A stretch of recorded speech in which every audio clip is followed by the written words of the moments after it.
Ladies and gentlemen, welcome once again to the Duval Dive. Of course, I am Kyle Nash of Fans for Sports Network, even though they're bringing this to you via Believe. And of course, with me, my personal champion, Travis D. Holmes. Travis, how does it feel to finally take the new background out of the garage that you made? What do you think? What do you think? Looking spiffy, huh?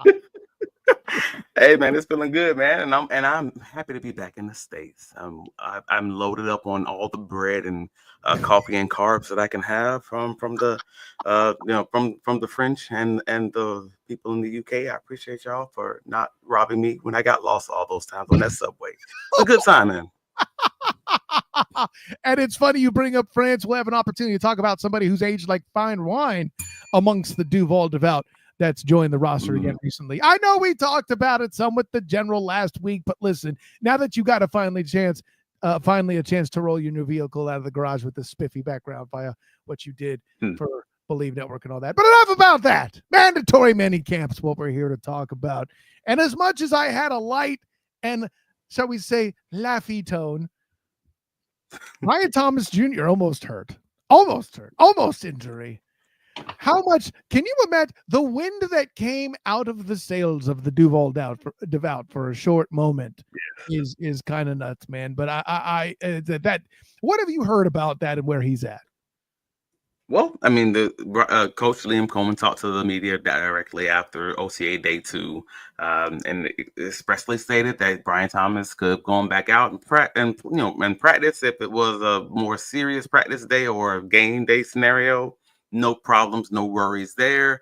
Nevertheless, to your point, and with all the fans in attendance, hey, he went inside of the Miller Electric Center, got looked at by the trainers, and 15 minutes later comes back out with the trainers, and everybody's sigh of relief. And that's a great situation for the Jaguars, because that's the one thing we want to make sure that the team comes out of OTAs, comes out of mandatory minicamp and all the offseason stuff injury free. So yeah, healthy is definitely. I mean, I remember even listen. I don't care who you are. If you're Liam Coen, if you're Dougie P, this is something that when I've been in the room talking to Dougie P, he said personally, one of the main goal of training camp is to stay healthy first, but then also XYZ, right? So, that's always good when that goes well. Something else I noticed that I'm just thinking of that I wanted to bring up at this event of mandatory mini camp, the Duval devout are allowed to attend the practice and watch it and enjoy that as fans and all of this whole thing. But something that occurred there that was different. I saw James Gladstone talk to this crowd. I don't remember Trent Baalke ever doing that, Travis. I thought that was interesting. I don't know what you make of that, but no, I thought it was cool too, man. But that they've done, it's weird, man, because they've hit all the layups, and I'm not saying that it's nothing, and I'm not trying to demean it by calling it a layup. But let's be clear.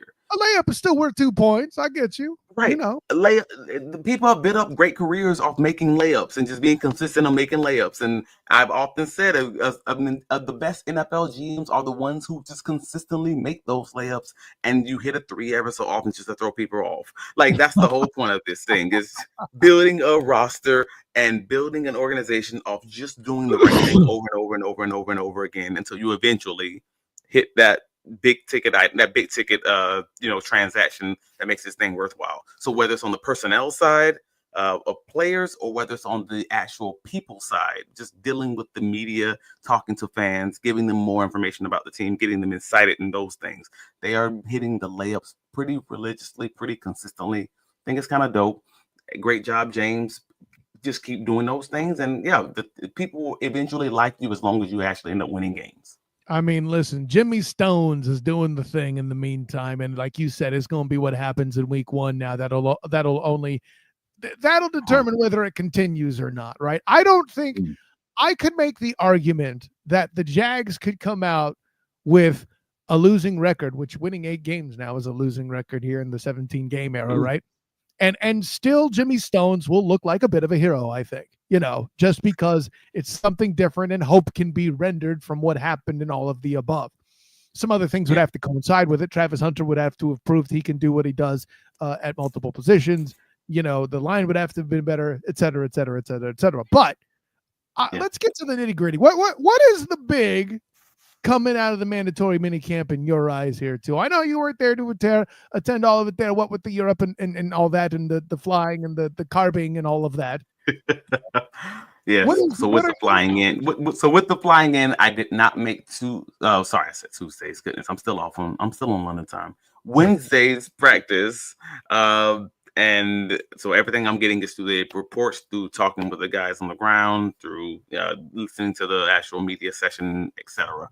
But nevertheless, the defense won day 2. They just did objectively.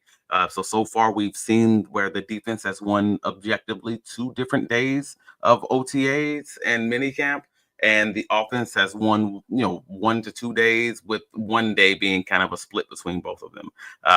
And today was just a day where the defense dominated in every way. I mean, from everything that we've heard, from the offense just being off as far as their energy level was concerned, to having a few mental errors, tip balls, things of that nature, kind of taking place. And today's practice in front of the fans, and that stinks, because again, if there's one thing the fans want, it's more offense.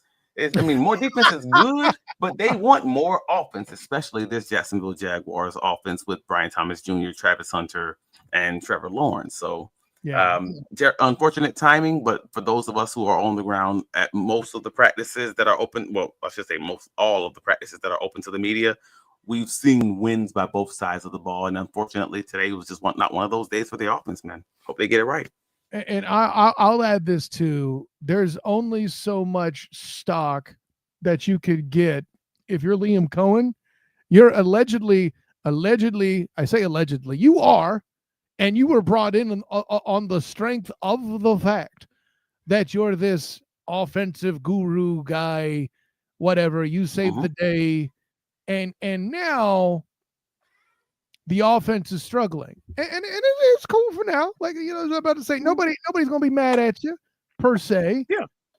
But if it continues on and you're the offensive head coach without a good offense, that's its own level of problematic. So I think that's an element, that's some of it that kicks too, right? Yes, and he leans offense, obviously. Like Liam Coen mentioned that after practice, after day 2 on Wednesday, he said, and I lean, or I forget the exact terminology he used, but like that's his baby. The offense is his side of the ball, where he just leans, and whenever they don't play well, it just irks him the wrong way. Like if you saw Wednesday's post practice presser, he's obviously pissed, because it's the defense beating the offense. Like, that's just where he lands. That's just where he lives. But nevertheless, he's a head coach for a team that has an offense and a defense, and he's still got to be a little bit happy about that defense. So that's great. But to your point, he is an offensive guy. He wants his offense to be, cooking on all cylinders, and he's just not there yet. And that's okay, because not so dissimilar to the 2022 offseason. Folks forget that. That was Trevor Lawrence's first year in the Doug Peterson system. He was still learning it, trying to figure it out.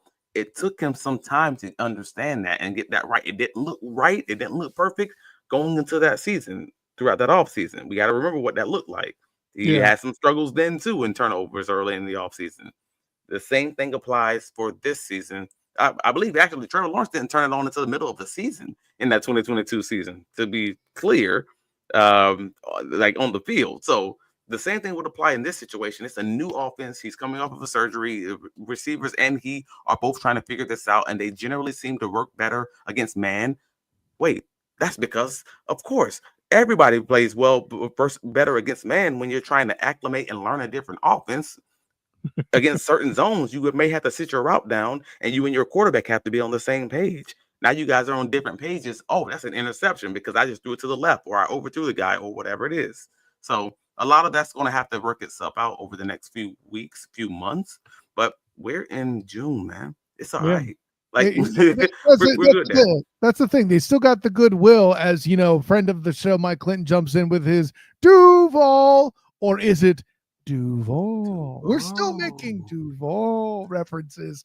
That's how we know that Liam Coen is still loved. But let's stick with the defense winning things here. And this may or may not have something to do with the fact that I wrote an article about this on the Fans First Sports Network that dropped Tuesday. But Anthony Campanile is doing interesting things. This roster is doing interesting things. And I talked about it a little bit with, of course, the General Mike Patton of touring the AFC South. Thanks for jumping in again, General. But it was weird asking him about Dwayne Smoot and not you. You, a member of the Duval Dive, who are aware that Smoot is one of the top 3 rushers in history of some sort with his Jacksonville Jaguar franchise. Now he's back in the building. A, how does that make you feel? And B, what kind of impact do you see him making with this group? Man, I thought it was a dope sign. And not just because Smoot is a former Jacksonville Jaguars, because I'm not that guy. I'm just not Smoot resolute. That's what you're saying, is that? I'm not one of the guys who says that something's good just because they previously played for the team, or that a move is good because they're bringing them back. I didn't think the Tom Coughlin thing was going to work out, and ta-da, it didn't. I'm not the guy who's just going to say just because they were great, it's going to be great, or whatever the thing is. So I'm saying the Smoot signing was a good signing because they needed an additional guy to be that versatile piece to kind of move in and out, like what Smoot originally was before his injury in the 2023 season. So they needed a guy like that. They missed a guy like that, whether it was him or whether it was goodness gracious, the guy that went to the Titans, Arden Key, Arden Key. There you go. General and I actually mentioned him, so that was covered for you, my guy. We got you. We got you last week. We have the 2022 Jaguars had multiple guys during that season that had that inside out flex of versatility. And we know nothing about James Gladstone and Liam Coen's Jacksonville Jaguars. They are all in on this versatility movement. So another guy who has that inside out versatility, that you're not stuck doing one thing defensively. You can do all the things all the times defensively. That is a great situation for this defense. When we have questions on what the coach is going to do, maybe everybody's going to have questions about what the coaching staff is going to do, because no one knows, because they have so many guys that can do so many different things. And that is a great thing. Trent Baalke, take notes. No, and listen, I first of all, I love it when you say all the things. It gets me excited. I'm with that too. Here's where I can get confused. I shouldn't say confused. Here's where I think the mystery now lies, right? Because we had a very good conversation with our friend Jordan DeLugo a few weeks back, and he had some takes regarding Jalen McLeod, right? So now you got Smoot. You brought in Emmanuel Ogbah. Mm-hmm. What's left at the edge? What's going on? Or are you thinking they're going to kick Smoot inside a lot? That's what the general said, but does this confirm that McLeod is a stand-up linebacker option? Or is it just, let's throw it against the wall and see what happens, Smoot. I say I have this opinion about a lot of these position groups, and we are going to talk about the safety group on Monday, because this does coincide with that conversation. But I have this opinion about a lot of the groups.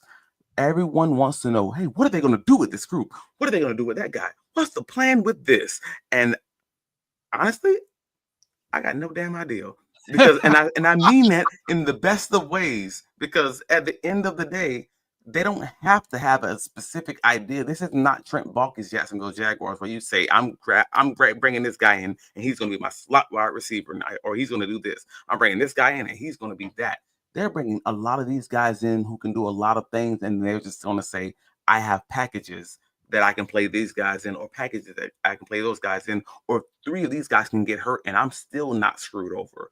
They have so many different options, like a good, like a reasonably well-ran NFL team where they won't be screwed over by injuries. I mean, that 2024 Tampa Bay Buccaneers offense was a great example. They found different ways of winning because they had so many options available. Well, this Jacksonville Jaguars team has and needs to get to that same point. It's not just about depth. It's not just about having individual guys who have roster ideas in your mind. You can have general ideas of what a guy can do, but hopefully he can do more than just that thing.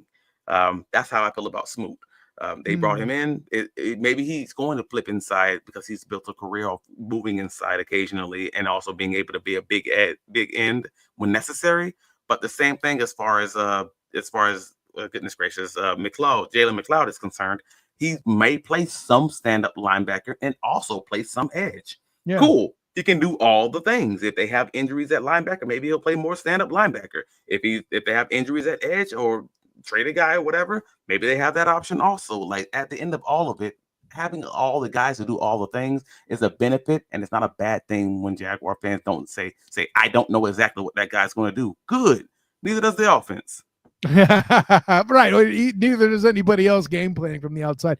And the point I kind of made that point too in my article about the defensive mysteries piece there too. You say a lot of things that do coincide. I do take some guesses, but the one thing I think we can secure for a fact with Smoot coming in, at very little, if any point, should we see one Eric Armstead kick outside.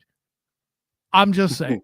61% is a thing of the past. But that all being said, maybe 10%, maybe 10%. You never know. 10%'s fine. I mean, listen, that could have been. And if it happens to be some snap where I went over and got a beer right quick, ain't nobody got nothing to worry about. There it is. I wouldn't even know what happened. Let me add this too. To open that article, I mentioned that I think the defensive backs are relatively set. Rather than quote my article, friend of the show, Mike Clinton jumps in. Are the Jags set at DB? I have injury concerns with Campbell being our only CB1 caliber DB. Ooh, that's a little spicy. Is he? No, so on Monday we're not going to talk about the cornerback position. So I will dive into this a little bit. You read me. I like that. Go ahead. I think that's fair. All right. So the Jacksonville Jaguars have a few options at cornerback because they have a few options at receivers. There's that same conversation because it's still impacted by a Mr. Travis Hunter. If you have Tyson Campbell, Jarian Jones, and Jordan Lewis as just your three cornerbacks, as your three main guys, you're probably feeling okay. Like maybe you're not like top of the world, but you're feeling like you're probably league average range, like shooting range there, especially if you have just an average defensive pass rush. If you add Travis Hunter to that group, you have to feel good about it. That's just my personal opinion. He's another top cornerback option who may even be your best cornerback on this roster. And I'm not trying to put that on him because I know that's rough, but I'm just being real about what that could be. See, I'm glad you brought that out here because friend of the show, T. Wiggs, Locked On Jaguars, Tony Wiggins, agrees with you that Travis Hunter today is the best corners, and he says so in his opinion. I thought that was telling too. But Travis, what if Tyson Campbell gets hurt like he eventually does? Hey, cool. That Monteric Brown guy I'm hearing is having a pretty good camp too. Back to playing that zone defense. That's a good situation for Monteric. And we're not even seeing Monteric with pads on, which is where his strength comes in because he's actually one of the best at the press corners at the line of scrimmage on this team, especially playing in the zone defense. We saw that under Mike Caldwell. We're seeing Monteric Brown seemingly having ascension, and we haven't even seen him with pads and actually being able to jam receivers at the line of scrimmage yet. I think that's an arrow pointing up for Monteric Brown, and I thought that this entire offseason once we realized who the defensive coordinator was going to be. And to your original point, talking about Tyson Campbell, Travis Hunter gives you flexibility and versatility all over the place, whether it's offense or defense, because if they have that Tyson Campbell injury that we've seen 4 out of the last, was it 5 years or 3? No, 4 out of the last 5 years? 3 out of the 4 years. My apologies. With Tyson Campbell, then what you slide Travis Hunter, making him play a little bit more defense, and no one's the worse for wear. You're still looking at the same general situation you were looking at beforehand. Otherwise, you just have Tyson Campbell as your chess piece to move and play anywhere you want to play him, and it's not a bad thing. If you want to add another cornerback, feel free, but I don't feel bad about that group at all in that way. I'll add this too, because based on what we've said on this episode or on this show, the Duval Dive, what I think you've written about at least once on Big Cat Country, what I've written about on Fans First Sports Network, this group has condemned that defensive coaching staff from last year. When it comes to Monteric Brown, don't call it a comeback. He's always been awesome. It's that coaching staff that's the problem. I think based on what we're seeing, that may be the claim for the current coaching staff in this particular piece. And hey, any opportunity for me to shout, don't call it a comeback is always a fun one Just like when you say all the things, that kind of thing. So I believe it is a combination of the previous coaching staff. And I think, so this is the good and the bad news on that. All right. The good news on that is, well, obviously it's a combination on the previous coaching staff, which means they should be able to win games. And they should be able to have a production on this defense that we didn't have in the 2024 season. Good, full stop. That's good. Bad news about that is they still got to win games, and they still got to have production on this defense, or otherwise they just out here making change for the sake of change, like most NFL front offices do when the previous office gets fired. They bring in something that's different than the previous coaching staff, and they're doing things different than the previous coaching staff. So if they lose games and they look bad doing this, then all we did is change for the sake of change, and we just wanted to be different, so not to have to stink of the previous staff, and we just said that they were terrible, and then we still had the same production. So at the end of all of this, we don't know where it's going to land, but if they win games, they were right. And if they're wrong, they're just different and wrong, and we materially did nothing different. But nobody's winning games at this point in the year. So all we can do is just trust in the plan until we see cracks in the armor, chips in the foundation, whatever you want to call it. Fair enough. I mean, listen, football is a complementary game. If what we're hearing is true, 2 of the boxes are checked and that the special teams are doing their part and the defense is looking good. O-line, going to be your turn to get really pressured here coming up sooner than later. But getting them pads on.